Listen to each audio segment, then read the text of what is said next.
dunk contest, the three-point contest, that all leads to the big game. And you've asked the questions over the years. How come the dunk contest is going down? How come the three-point contest is not exciting? I think you guys think gimmicks is the thing. No, it's still what made it famous in the 80s, what made it famous in the 90s, right?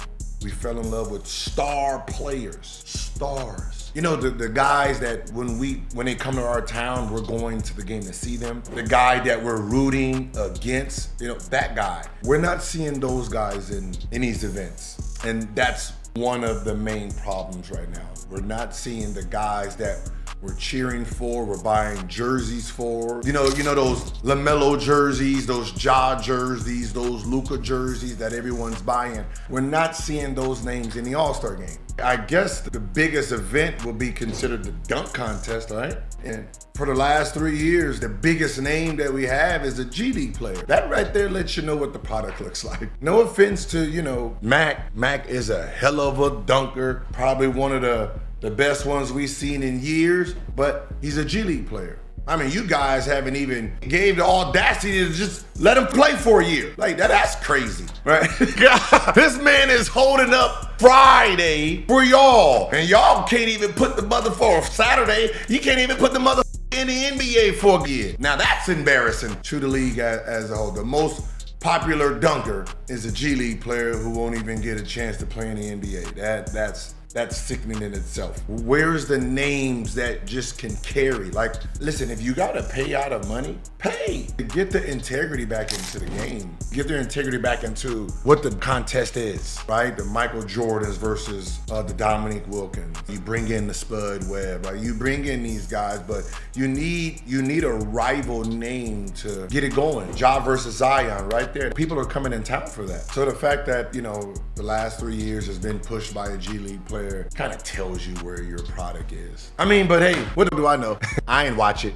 I did not watch it. I'm sorry. I don't know if I want ex-NBA dunkers rating dunk contests. Like, I really don't know if I like that idea, because sometimes it is a little jaded with their dunk. Like I'd rather just have, you know, 5 fans out there. 3-point contest shooters, and some people who can't jump, because sometimes your ego plays a part into dunking. One of the dunks was a 50 and Tracy McGrady gave him a 9. Like, what? That's a for sure 50, dog. And then some of these dunk contests I went back to, I looked at all of them. It was the Aaron Gordon and Zach LaVine the first year. Going back into it, I'm sorry, I think Aaron Gordon won that dunk contest. And not the ending, I'm talking about with this dunk.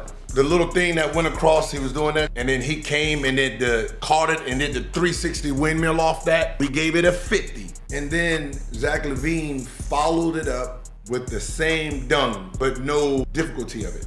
You know what I mean? Like, yeah, that right there. I didn't like the idea of that being a 50. That shouldn't have been a 50. Like, I'm sorry, like, I can't, nah. If that one came first, I give it a 50, right? And then boom, it gets topped with a 50. But the fact that we seen the first one first and this one second, I can't put it on the same playing field, right? I can't give it a 50, I can give it a 49, hater 47, 48, but 49 for sure. But I can't give it. I just seen what I just seen. I can't, and that was the only problem. And that's where I would have. Like, I think the dunk contest was won there at that moment in time. But we need that excitement back. We do. So, you know, the dunk contest, you know, Mac 3-time champ. I mean, you know, he gonna be going for it next year, obviously. But I hope, like the Zion, I hope Ja, I hope Jalen Green is in it. You know what I mean? So we can actually feel good about watching this.